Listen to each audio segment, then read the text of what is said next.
பாஜக தன்னை சுய பரிசோதனை செய்து கொள்வதற்கு அது உதவும் சொல்ல வரேன்.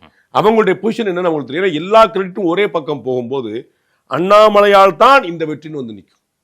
அப்ப அண்ணாமலை இல்லாவிட்டால் என்னங்கிற பாஜகவுக்கு தெரியணும். பட் அண்ணாமலை இல்லாமல் இங்க ஒர்க் அவுட் ஆகாதுன்ற ஒரு தேரியும் ஒண்ணு உருவாயிட்டு இருக்குல்ல சின்னதா. பாஜக அப்படிப்பட்ட நிலைமை எப்பயுமே கிடையாது. உங்களுக்கு நான் முதல்ல இருக்கு சார், இருக்கு. பாஜக இப்ப வாஜ்பாயை விட பெரிய தலைவர் அண்ணாமலை நீங்க அப்படியா சொல்லிட போறீங்க? நரேந்திர மோடிக்கு அப்புறம் வந்து பாஜக காணாம போயிருந்தான்னு நினைக்கிறீங்க?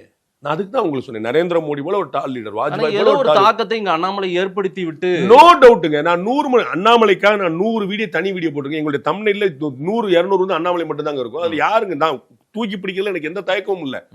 அண்ணாமலையோட கீர்த்தி பத்தி பேசுங்க, நான் 1.5 மணி நேரம் தனி ஸ்பீச் கொடுக்குறேன். எனக்கு அதுல பிரச்சனை இல்லை. நான் பாஜக அப்படிங்கிற பார்ட்டிக்கு என்ன தேவைங்கிற சொல்றேன். அவர்களுக்கு அதான் நான் அதுக்கு தான் சொன்னேன். 2 சொன்னேன். அண்ணாமலை ஒத்துழைக்கலையா தெரியாது, பாஜக பயன்படுத்திக்கலையா தெரியாது, நான் அதுக்குள்ள போகும்ல. ஆனால் அண்ணாமலை இல்லாமல் நம்மளால் எப்படி செயல்பட முடியும் அப்படின்னு பார்க்குறது அவர்களுடைய சுய பரிசோதனை செய்வது நல்லது. பீகார் தேர்தலுக்கு பிறகாக இதுக்கெல்லாம் ஒரு தீர்வு நமக்கு கிடைச்சிரும்ல. பிரச்சாரம் ஆரம்பித்து விட்ட பிறகு அண்ணாமலை முழுமையாக பயன்படுத்திக் கொள்ளப்படுவார் நான் நம்புறேன்.